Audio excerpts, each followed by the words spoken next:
Bonsoir à tous. Je vais parler ce soir de l'adoration d'autres dieux. Le premier commandement du Seigneur. C'est la suite de l'autre vidéo où je parle aussi de l'adoration d'autres dieux. Et je pouvais dire que adorer d'autres dieux dans la première vidéo, c'est quand on aime quelque chose plus que le Seigneur. Il ne s'agit pas seulement de fléchir le genou devant une image. Non. C'est d'abord, premièrement, aimer quelque chose plus que le Seigneur. Ça peut être ton enfant, ça peut être ton mari, ça peut être ton parent, ton frère, ta soeur, ton ami. Mais dès que tu es déjà attaché à quelque chose, plus que le Seigneur, tu es déjà un idolâtre. Mais ici, je vais montrer une autre phase, une autre manière, tant pour moi, d'adorer d'autres dieux. Bien, je vais d'abord lire une histoire dans la Bible, une histoire que le peuple d'Israël a vécue.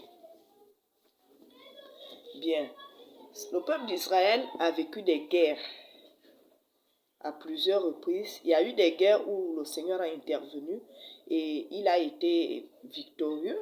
Il y a eu des guerres où le Seigneur n'a pas intervenu, où on les a vraiment battus vraiment au point où ils ont perdu beaucoup de soldats.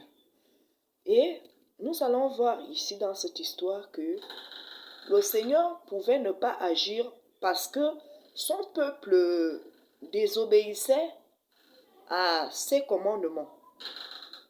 Le peuple du Seigneur désobéissait aux commandements du Seigneur. Le peuple du Seigneur adorait maintenant d'autres dieux. Et c'est là que le Seigneur va les livrer, les abandonner. Et lorsqu'ils allaient en guerre, ils ne gagnaient pas, ils perdaient toujours. Ils perdaient toujours parce que le Seigneur n'était pas avec eux pendant la guerre.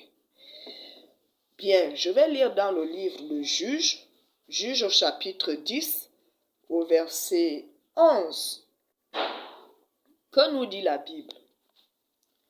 Le Seigneur leur répondit, quand les Égyptiens, les Amorites, les Ammonites, les Philistins, les Sidoniens, les Amalécites et les Moabites vous ont opprimés, vous m'avez appelé au secours, ne vous ai-je pas délivré de leur domination? Mais vous m'avez abandonné pour adorer d'autres dieux. C'est pourquoi je refuse de vous délivrer encore. Là, ce n'est pas moi qui dis, c'est la Bible. Le Seigneur dit à son peuple, à plusieurs reprises, je vous ai délivré. Je vous ai sauvé. J'ai été de votre côté. J'ai combattu de votre côté. Et je vous ai livré vos ennemis. À plusieurs reprises. Mais maintenant là, vous m'avez tourné le dos. Comme vous m'avez tourné le dos, je ne peux plus venir intervenir. En quelque sorte, vous m'avez désobéi. Et puisque vous êtes dans la désobéissance, je n'agis pas. Je n'agis pas, je n'interviens pas. C'est ce que le Seigneur est en train de dire. Bien. Quel genre d'idolâtrie ils ont commis? On dit qu'ils allaient auprès d'autres dieux. C'est ce que la Bible dit. Bien. Les dieux ici peuvent être plusieurs sortes de dieux. Nous voyons dans certaines églises où il y a des images, les images de soi-disant de Marie, de Joseph. Bon, je ne sais même pas comment ils ont fait pour avoir l'image de Marie, ou l'image de Joseph, de Jésus, comme eux-mêmes ils disent que c'est le sauveur. Je ne sais pas d'où ils sortent cette image parce que je crois quand même que le Seigneur, à l'époque du Seigneur, il n'y avait pas d'appareil photo. Il n'y avait pas d'appareil photo pour dire qu'on a filmé le Seigneur et voilà comment il était. Mais voilà comment des milliers d'hommes et de femmes se mettent à adorer quelque chose que l'homme a fabriqué de ses propres mains. Quelque chose que les hommes ont inventé. Tout de suite, l'homme vient, il vous dit, voilà votre Dieu. En quelque sorte, voilà votre Nzambé. Et sans réfléchir, on se met à adorer quelque chose qu'on ne connaît même pas. Et il y a beaucoup de gens qui sont tellement accrochés à ça. Des gens qui dépensent de l'argent pour ces idoles, ils vont les acheter, ils achètent même les croix, ils les portent, ils se disent qu'ils servent le Seigneur. Or, vous êtes vraiment dans l'erreur. Le Seigneur a dit qu'on ne doit pas adorer quelque chose d'autre. Quelque chose d'autre. Donc, on ne doit rien me présenter si ce n'est que la parole du Seigneur que je dois lire, que je dois méditer. Et en dehors de ça, je ne peux pas recevoir autre chose. C'est à travers la parole du Seigneur qu'on doit chercher le Seigneur, qu'on doit l'adorer, qu'on doit vraiment s'attacher. On doit s'attacher à la parole et non aux images qu'on nous présente et non aux statues qu'on nous montre et non aux croix qu'on invente de gauche à droite. Mais plusieurs personnes sont attachées à ces images de Marie, de Jésus, de je ne sais quoi. Ça, c'est de l'idolâtrie. C'est de l'idolâtrie. Quittons un peu le domaine de l'Église. Ça, c'est ce qui concerne l'Église.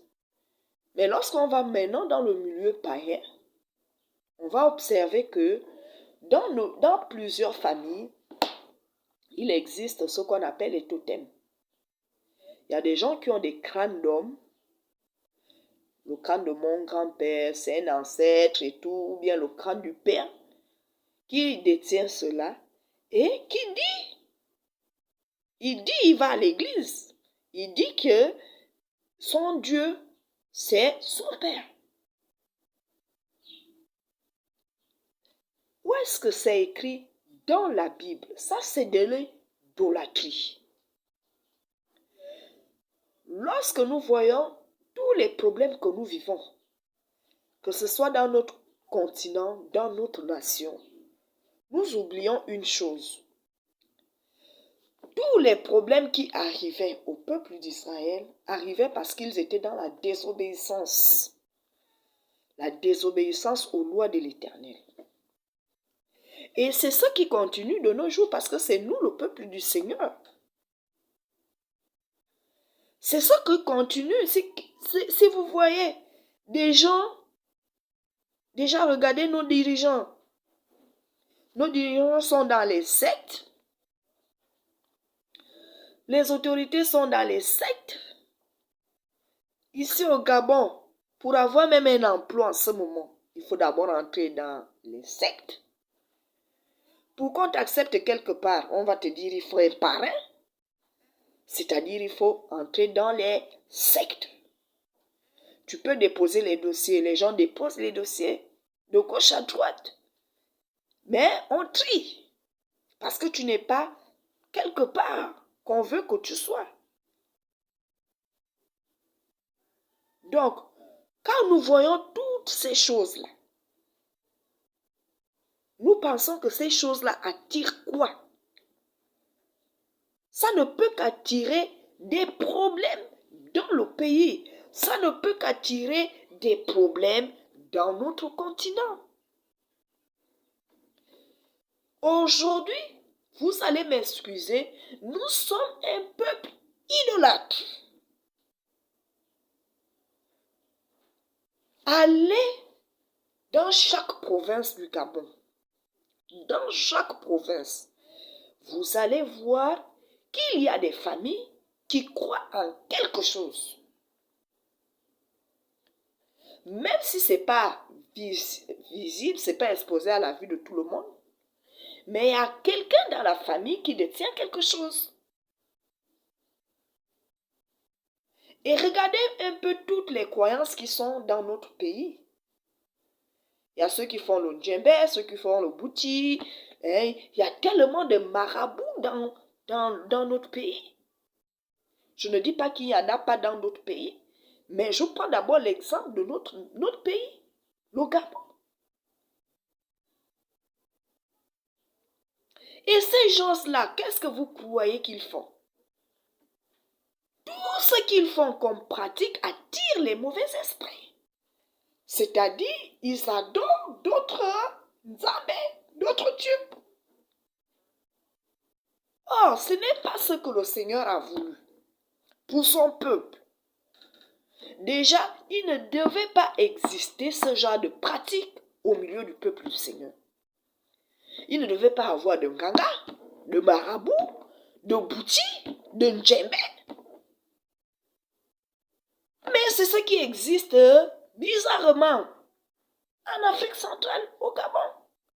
On en a. Voilà pourquoi je dis, nous sommes un peuple d'idolâtres. Donc, si des familles perdent les gens, il y a des accidents de gauche à droite, il y a des maladies graves dans notre pays, des sacrifices humains qui se font chaque jour, c'est à cause de ces idolâtries. C'est à cause de tout cela. Parce qu'en adorant toutes ces choses, on attire les mauvais esprits qui viennent s'installer dans la vie des gens et qui nous font croire que ce sont des bons dieux. Que c'est la voie qu'ils vont nous montrer qui est la vraie voie à suivre. Mais posez-vous la question, depuis qu'on désobéit à la parole du Seigneur, depuis qu'on désobéit aux lois du Seigneur, pourquoi les choses ne changent pas? On pourra me dire que là, en ce moment, en Afrique, il y a un mouvement qui se passe, les choses vont changer. Ah, les choses vont changer. C'est vrai, on peut le dire. Pourquoi? Parce qu'il y a un petit groupe de personnes qui ont décidé de mettre la parole du Seigneur en pratique. Nous sommes encore peu. Quand on dit mettre la parole en pratique, c'est mettre aussi les lois de Moïse que beaucoup d'entre nous ont mis de côté. Les images là, les crânes d'hommes, ce sont des idoles. Ce sont des idoles. On monte, on descend. Si on ne t'a pas appris ça à l'église, là où tu pries, peu importe l'endroit où tu pries, moi je t'assure que tu es en train d'adorer une idole. Et ça ne peut pas t'approcher du Seigneur. Au contraire, ça t'éloigne du Seigneur et tu es vraiment la proie de Satan. Tu es vraiment exposé au danger. C'est ce que la Bible dit à son peuple. Le Seigneur dit quoi? Il dit, à cause de l'idolâtrie, je ne peux pas intervenir. Ça peut être dans la vie du peuple comme dans la vie d'un individu. Oh, ce sont mes ancêtres qui m'ont laissé telle chose. C'est telle personne qui m'a laissé telle chose. La chose à laquelle tu t'accroches là, cette chose-là est une grande barrière pour toi dans ta vie. Ça t'éloigne de plus en plus du Seigneur au lieu de t'approcher t'approcher du Seigneur. Ça t'éloigne. Si tu ne sais pas cela, je te le dis ce soir. C'est une idolâtrie. Et le Seigneur n'apprécie pas l'idolâtrie. Tous ceux qui adorent d'autres nzambé sont très loin de la face du Seigneur. Et c'est à cause des gens comme ça que notre pays connaît des problèmes. On va attraper l'enfant de quelqu'un, aller égorger à cause de toi. Toi qui m'écoutes, toi qui me suis ce soir. À cause de ta méchanceté, parce que tu refuses d'abandonner les idoles. Tu continues à aller adorer les idoles.